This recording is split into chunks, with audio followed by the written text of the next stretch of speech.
Do you ever feel completely exhausted after spending time with certain people? Maybe even family. Like your energy is just completely drained, and you're left feeling smaller, perhaps even a little bit down.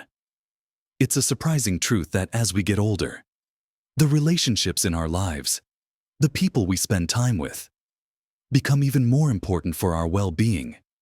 Yet, sometimes, those closest to us can be the very ones who, perhaps unintentionally, cause us the most stress or unhappiness. It's a painful reality that not all relationships are good for us, and carrying the weight of difficult, negative, or demanding interactions can take a real toll on our health and peace of mind, especially now when our time and energy feel more precious than ever. The secret isn't to become a recluse, but to become discerning about who we allow into our inner circle and who we spend our valuable time and emotional energy on. There are certain kinds of people whose behavior, while they may not see it themselves, can be genuinely toxic to our peace and happiness. In this video, we're going to look at 5 specific types of people that it might be wise to create some distance from after 60, even when those people are family. It's about protecting your peace and making this stage of your life the most fulfilling it can be. Watch to the end for something that will surprise you. Let's dive right in and talk about the first type of person whose presence can often feel draining and detrimental to your peace of mind as you get older. This is the constant critic. Now, this isn't about constructive feedback or occasional disagreements, which are normal in any healthy relationship. We're talking about the person who seems to find fault with everything you do, everything you say, and everything you are. They might offer unsolicited opinions on your choices, your appearance, your home, your friends, your lifestyle. The list goes on. It's rarely about genuine concern. It feels more like a steady stream of judgment or disapproval. You might hear things like, "Are you sure that's a good idea?" said with a skeptical tone. Or, "Oh, I could never pull that off," implying you probably shouldn't either. They might pick apart a story you're telling, point out your mistakes from years ago, or simply have a negative reaction to any good news you share. That's nice, but have you thought about the potential problems? Is a classic line. Why is this so toxic? Especially now. Well, for one thing, constant criticism chips away at your self-esteem. After a lifetime of navigating the world, raising families, building careers or homes, we've earned the right to feel confident in who we are and the choices we make. Being constantly questioned and judged can make you doubt yourself, feel insecure, and even stop trying new things or pursuing your interests because you anticipate the negative reaction.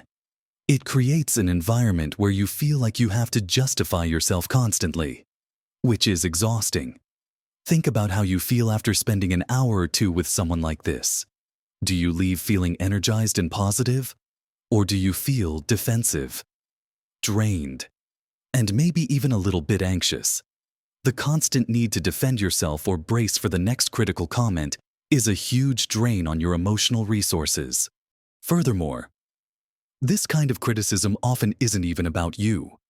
It's frequently a reflection of the critic's own insecurities or dissatisfaction with their life. But understanding the root cause doesn't make the impact on you any less harmful. You deserve to be around people who uplift you, appreciate you, and respect your autonomy. So, how do you handle the constant critic? The first step is recognizing the pattern. Is this person consistently negative about you and your life? Is it more than just an occasional grumble? Once you see the pattern, you can start to set boundaries. This doesn't always mean a dramatic confrontation, though sometimes it might. More often, it means managing your interactions. You can limit the amount of time you spend with them. Shorter visits, meeting in neutral locations where you have an easy exit, or limiting phone calls can help. When they start criticizing, you can try redirecting the conversation. That's an interesting point. Anyway, tell me about neutral topic. You can also choose not to engage with the criticism. You don't have to defend yourself or argue. A simple, calm response like, "I'm happy with my decision," or "I appreciate your concern, but I've thought about this," or even just a non-committal nod and change of subject can work wonders. The key is to not let their criticism get under your skin. Remind yourself that their opinion is just that. Their opinion. And it doesn't define your worth or the validity of your choices. Practicing saying no or setting limits on visits or calls is a skill. And it gets easier with practice. It's not about being mean. It's about self-preservation. Your peace is too valuable to let it be constantly disrupted by someone else's negativity and judgment. It can be especially hard when it's family, because there's often a sense of obligation or a long history. But remember, you can love someone without allowing them to diminish your spirit.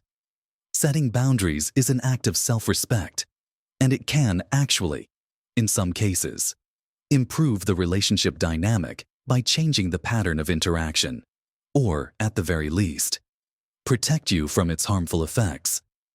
You have the right to protect your energy and your emotional space. Thinking about how this impacts you is the first step towards creating healthier interactions or creating necessary distance. Moving on from the constant critic, let's consider another type of person who can be particularly draining: the perpetual victim. This is the person for whom nothing is ever their fault, and life is a constant series of misfortunes and injustices happening to them. Every conversation somehow circles back to how they are suffering, how unfairly they've been treated, or how everyone else is letting them down. They might refuse to take any responsibility for their own circumstances, always blaming others or external factors. Poor me is their default mode. They might complain endlessly about their health, their finances, their relationships, but reject any suggestions or help you offer.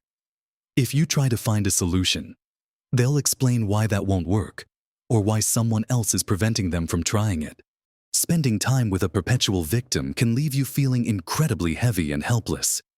You might find yourself constantly trying to cheer them up, offer solutions, or empathize, only to be met with more negativity and a reinforcement of their victimhood. It's like trying to fill a bucket with a hole in the bottom. Your efforts seem to disappear without making any real difference, and you're left feeling depleted and frustrated. This dynamic can also subtly manipulate you into feeling guilty if you're not sympathetic enough, or if you dare to share something positive about your own life. Sharing good news can feel awkward or even provoke resentment in them, as it highlights the contrast with their own perceived suffering. Why is this behavior toxic? Especially as we get older, firstly, it's emotionally draining. Your energy is spent listening to complaints and trying to offer support that is consistently rebuffed. This takes away from the energy you could be using for your own well-being, your hobbies, or your positive relationships. Secondly, it can pull you down into a negative mindset. Constantly being exposed to someone else's negativity and helplessness can make you feel more pessimistic about life in general.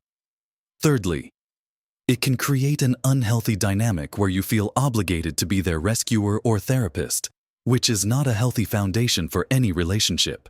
This isn't about abandoning someone going through a difficult time. We should absolutely be there for friends and family in need. This is about a persistent, ingrained pattern of behavior where victimhood is a core identity, and there's no genuine effort or desire to change their perspective or circumstances. Despite help being offered, handling the perpetual victim requires setting firm, but compassionate boundaries. Again, it's not always about cutting them off completely, though sometimes that's necessary for your own health. It's about changing the dynamic of your interactions. You can listen for a limited time, but gently steer the conversation away from their litany of woes. When they start complaining, you can offer a brief, sympathetic response like, "Oh dear, that sounds difficult," and then immediately pivot to another topic. "Anyway, did you see that interesting documentary last night?" Or, "How is your garden doing?" You can also limit how often you see or talk to them. If a phone call always turns into an hour of complaining, aim for shorter calls or suggest meeting for a specific activity that makes extended complaining more difficult. like a walk in the park. Crucially, resist the urge to fix their problems or get drawn into their drama. You are not responsible for their happiness or their circumstances. You can be a listening ear, but you are not their perpetual therapist. It's okay to say, "I'm sorry you're going through that," without offering solutions or getting deeply emotionally invested in every single complaint. Sometimes, you might even need to gently point out the pattern. If the relationship is close enough and you feel it might be received. I notice we spend a lot of our time talking about difficulties. Maybe we could talk about something more positive today. But often, simply changing your response and setting boundaries is more effective than trying to change their behavior. Remember, your peace of mind is a priority. You've reached a stage in life where you deserve to be surrounded by people who lift you up, not drag you down into a pit of despair. Protecting yourself from this kind of emotional drain is not selfish. It's essential for your own well-being and ability to enjoy your life. It's about choosing to spend your energy on relationships that are reciprocal and positive, rather than those that are constantly demanding and negative. Next on our list of potentially toxic people to be mindful of after 60 is the controller. This person feels the need to dictate what you should do, how you should feel, and how you should live your life. They might genuinely believe they know what's best for you, but their advice comes across as directives, and they often dismiss your own thoughts, feelings, and decisions. They might try to manage your time, your finances, your relationships with others, or even your health choices. You really should be doing X instead of Y. Or, why haven't you called Z yet? They might get upset or sulk if you don't follow their instructions or take their advice. This isn't supportive guidance offered with love. It's an attempt to exert power and control over your life. This behavior can manifest in various ways.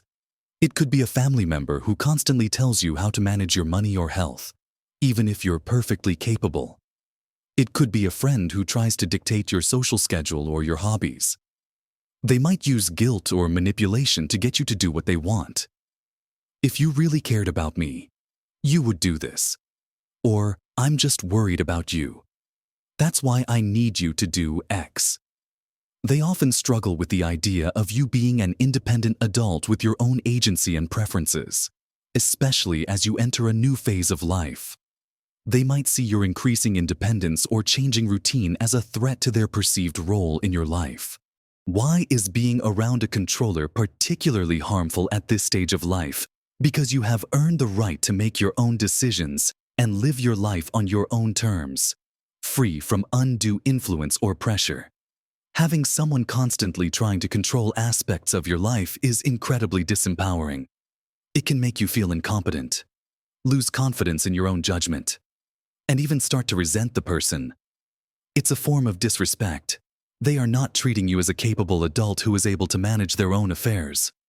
Furthermore, constantly having to resist their attempts at control or feeling guilty for not complying is emotionally exhausting and creates significant stress.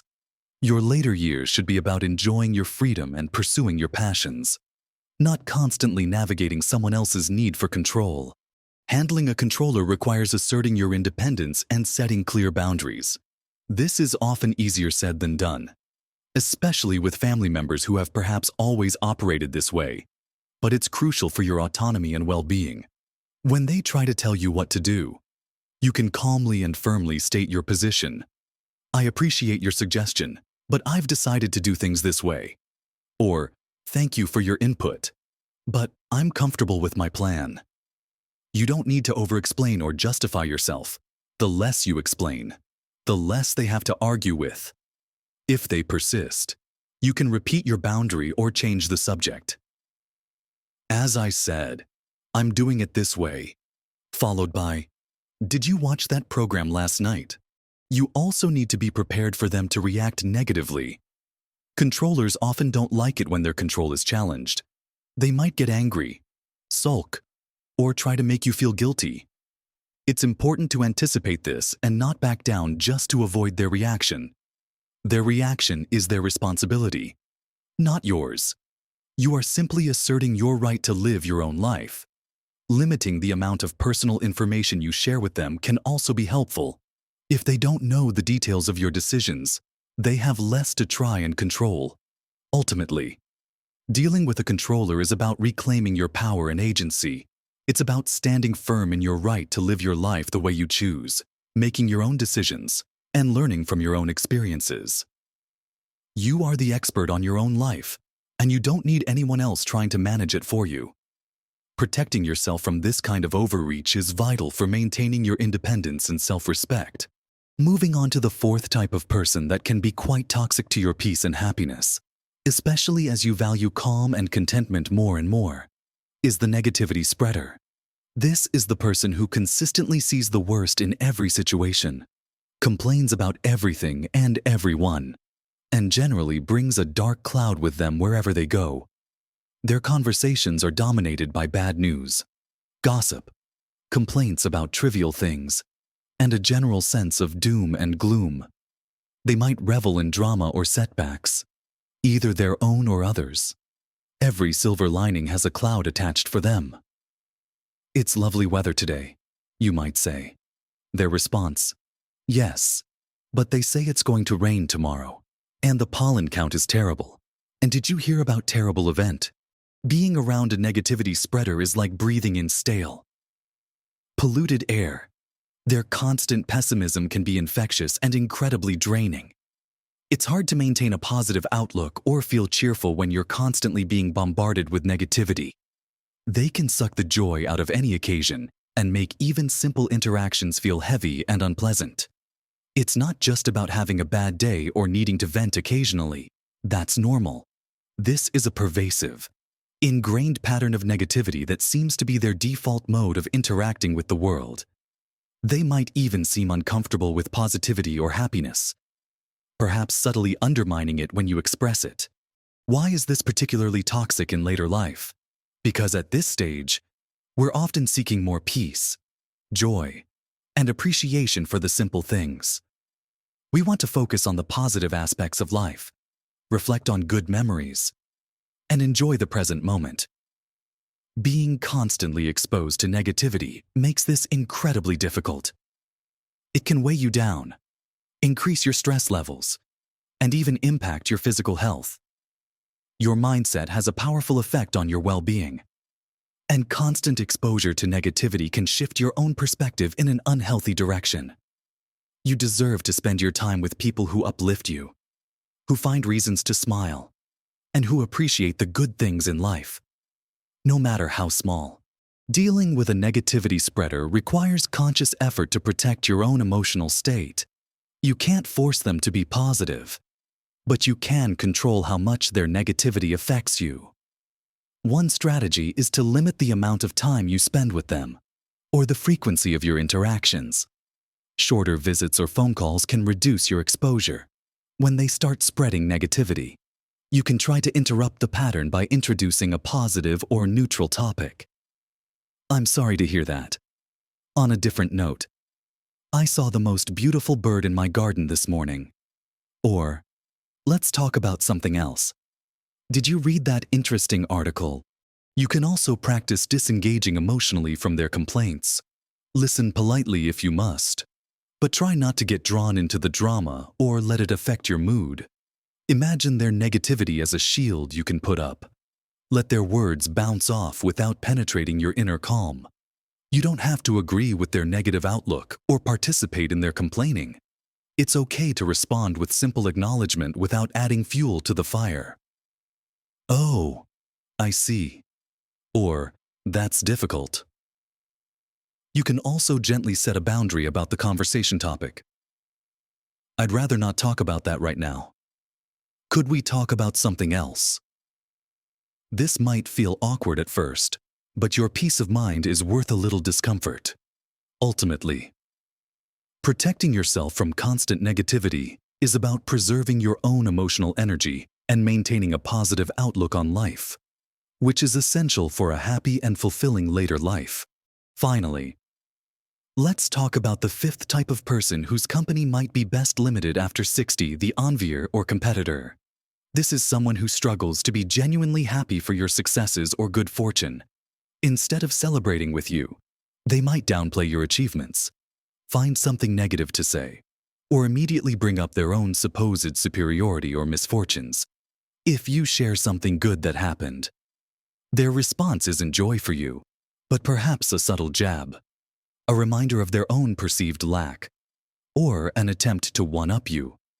Oh, that's nice. But you know, my similar thing is actually much better. Or, must be lovely to have that. I could never afford it because, reason that implies you're lucky, privileged. This kind of behavior stems from insecurity and a need to feel superior. But it creates an uncomfortable and unsupportive dynamic. It's hard to feel genuinely connected to someone who seems to resent your happiness or view your life through a lens of comparison and competition. Instead of feeling supported and celebrated, you're left feeling like you have to minimize your successes or be wary of sharing good news, which is a lonely feeling. This competitive or envious streak can turn simple conversations into subtle battles or passive-aggressive exchanges, which are emotionally draining. Why is this particularly toxic as we get older? Because at this stage of life, many of us are less concerned with external validation or competition. We've often moved past the need to constantly compare ourselves to others and are more focused on finding contentment and meaning in our own lives. We seek genuine connection, mutual support, and shared joy in our relationships. Being around someone who is constantly measuring themselves against you or secretly resenting your good fortune undermines this desire for authentic connection. It prevents a truly relaxed and open relationship from forming. You deserve to be around people who champion you, who are genuinely happy for your happiness, and with whom you can share the ups and downs of life without feeling judged or envied. Managing an envié or competitor involves protecting yourself from their negativity and refusing to engage in their competitive games. Firstly, be mindful of what you share with them, especially regarding your successes or anything that might trigger their envy. You don't have to broadcast everything about your life. Share what feels safe and appropriate. Secondly, when they make a subtle jab or try to one-up you, try not to take the bait. Don't defend your success or get drawn into their comparison game. A simple, neutral response can be effective. Oh, that's interesting. Or a simple acknowledgement of what you've achieved without elaboration. Avoid engaging in competitive conversation yourself. Focus on your own life and your own contentment. And don't feel the need to measure up to their claims or perceived status. It's about recognizing their behavior for what it is, likely stemming from their own issues, and not letting it affect your perception of yourself or your accomplishments. If their behavior is particularly hurtful or persistent, you might need to have a direct conversation, calmly explaining how their comments make you feel. But be prepared that they might not be receptive. Ultimately, like the other types of toxic people, protecting yourself involves setting boundaries on the type of conversations you engage in and the amount of time and emotional energy you invest in the relationship. Your relationships should be sources of support and joy, not arenas for subtle competition or resentment. So, we've talked about the constant critic, the perpetual victim, the controller, the negativity spreader, and the envier or competitor. Recognizing these patterns in people around you, even family, is the first important step. It's not about labeling people or judging them, but about understanding the impact their behavior has on you and your well-being.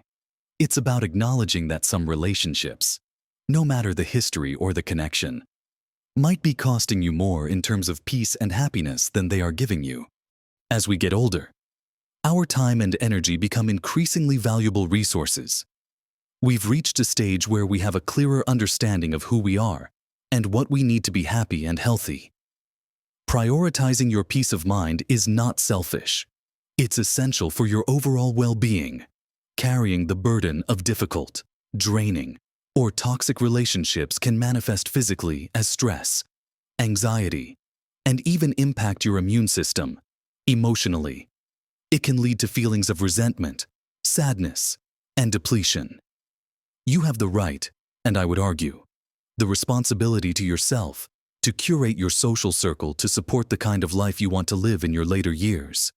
This might mean spending less time with certain people, setting firmer boundaries in interactions, or in some cases, even making the difficult decision to step back from a relationship that is consistently causing you pain or distress.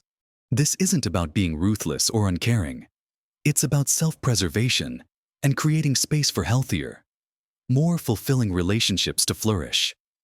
Think about the people who make you feel good about yourself, who listen without judgment, who celebrate your successes, and who bring positivity into your life.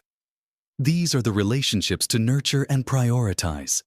Minimizing contact with toxic individuals allows you to invest more time and energy into these life-giving connections. It can be incredibly challenging, especially when the toxic person is a close family member. There's often a deep-seated sense of loyalty or obligation. But remember, family connection doesn't have to come at the cost of your mental and emotional health. You can love someone and still acknowledge that their behavior is harmful to you. Setting boundaries isn't about punishing them. It's about protecting yourself. It's about saying, I value my peace, and I need our interactions to be respectful and not damaging to my well-being. Sometimes, setting clear boundaries can even lead to a healthier dynamic in the long run. As the other person learns how to interact with you in a way that is acceptable. Other times, it may lead to distance, and while that can be painful, it can also be a necessary step towards finding your own peace. The surprising thing I wanted you to watch for until the end. It's how much lighter and happier you can feel when you start consciously creating boundaries and reducing your exposure to these kinds of negative interactions. You might not realize the weight you've been carrying until you start to put it down. It's not an overnight fix, and it takes courage and practice. But reclaiming your peace and energy is one of the most empowering things you can do for yourself at this stage of life. You are entering, or are already in, a phase where you deserve to truly enjoy the fruits of your life, surrounded by support, joy, and genuine connection. Don't let toxic relationships rob you of that. Remember, small changes can make a big difference to your health and happiness. Even implementing just one boundary with one difficult person can start to shift the dynamic and give you a sense of control over your own well-being. Think about which of these types resonates most with someone in your life, and consider one small step you could take to manage that interaction differently. What are your thoughts on this? Have you encountered these types of people? How have you managed those relationships? Share your experiences in the comments below. Your insights could help someone else who is navigating similar challenges. We can support each other in this journey. If you found this video helpful, please give it a like. That tells me you appreciate this kind of content. And be sure to subscribe to the channel for more tips and discussions on living your best life at every age. Your well-being is a priority. Live your best life at every age.